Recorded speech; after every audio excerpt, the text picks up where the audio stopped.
Bonjour les amis, nous allons vous présenter une procédure simplifiée de maintenance préventive pour le concentrateur d'oxygène. Cette procédure nécessite un analyseur d'oxygène et s'adapte à tout type de concentrateur. Vous pouvez télécharger la procédure complète via le lien sous la vidéo.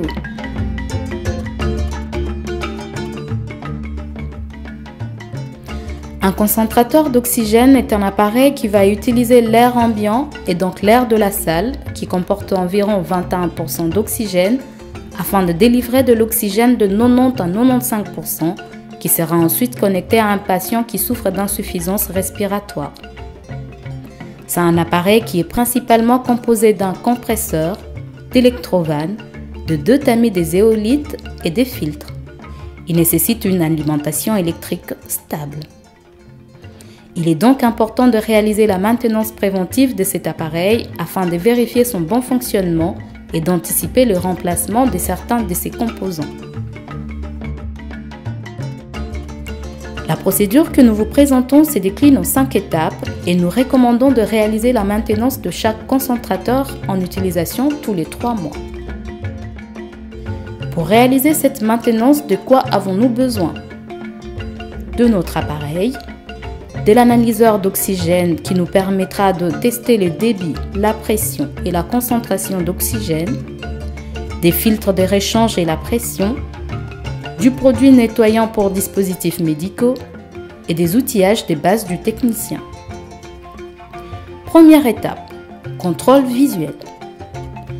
On va vérifier tout d'abord que toutes les inscriptions sont visibles sur toutes les étiquettes d'avertissement, sur la consigne d'utilisation, les retranscriptions externes, là où on a la marque, le modèle, le numéro des séries, etc.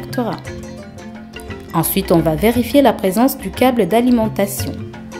On va vérifier l'absence de tout signe de détérioration au niveau des raccords anti-traction et des connecteurs.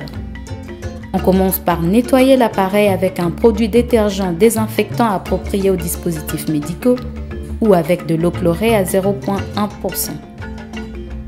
On va nettoyer et vérifier les filtres à poussière, les remplacer s'ils sont pelucheux. On s'assure que le filtre à poussière externe est bien nettoyé par les utilisateurs au moins toutes les semaines. Si le concentrateur est pourvu d'un filtre longue durée, on conseille de le remplacer tous les 3 mois par un filtre neuf et on va noter sur le filtre neuf la date de remplacement. On va ouvrir notre appareil. Si besoin, on va nettoyer la poussière à l'aide d'un compresseur à air par exemple. Ensuite, on va aller à la sortie d'oxygène de notre appareil et s'il y a un filtre antibactérien, on va le changer tous les 6 mois. Deuxième étape, contrôle mécanique. On va vérifier l'état des roues qui sont fixées sur les châssis et vérifier l'état de support de l'humidificateur s'il y en a un. Troisième étape, contrôle à l'allumage. On va brancher notre appareil, l'allumer et vérifier que l'autotest s'est fait bien, c'est-à-dire que tous les voyants s'allument et qu'un bip sonore retentit. On va vérifier ensuite que les boutons sont en bon état, notamment les boutons qui permettent de régler les débits d'oxygène. On va vérifier que les voyants secteurs restent allumés lorsque l'appareil est en marche. Ensuite, on va tester l'alarme de coupure d'alimentation. C'est-à-dire, on va débrancher le câble d'alimentation et vérifier qu'une alarme retentisse. Quatrième étape, test de fonctionnalité. On va brancher l'analyseur d'oxygène en sortie du concentrateur, de préférence sans humidificateur ou avec un humidificateur vide, c'est-à-dire sans eau. On va rallumer notre appareil et on va vérifier que le débit d'oxygène de 0 au maximum se réalise bien tout en connectant notre analyseur d'oxygène. Ensuite, on va connecter notre appareil et on va régler notre débit à 5 litres par minute. On attend un peu et on va observer et contrôler que l'oxygène sorti est bien supérieur à 90%. Si la concentration ne dépasse pas 90%, il peut être nécessaire d'échanger les tamis des zéolithes. À l'intérieur de notre concentrateur, on a 2 tamis et les tamis s'échangent toujours par paire et ce stock est bien fermé hermétiquement. Si on change les tamis, on va noter le nombre d'heures qui est écrit sur le compteur sur les nouveaux tamis lors de leur changement. On estime que les tamis ont une durée de vie maximale de 25 000 heures, donc il faut penser à anticiper leur changement. On va ensuite régler notre débit à 0.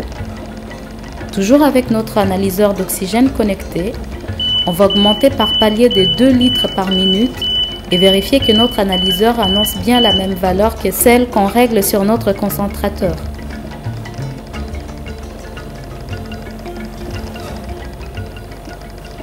Ensuite, on va mesurer la pression en sortie de notre appareil et s'assurer qu'elle corresponde aux recommandations du fabricant.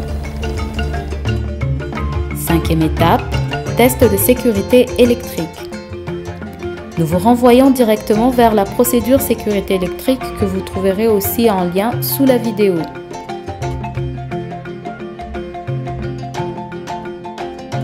Une fois que nous avons vérifié notre appareil en suivant toutes ces étapes, n'oublions pas de compléter et d'archiver ce compte-rendu et d'enregistrer les résultats de cette maintenance dans nos outils de suivi. L'appareil ne peut être rendu au service utilisateur que si et seulement si toutes les étapes sont validées. À vous de jouer!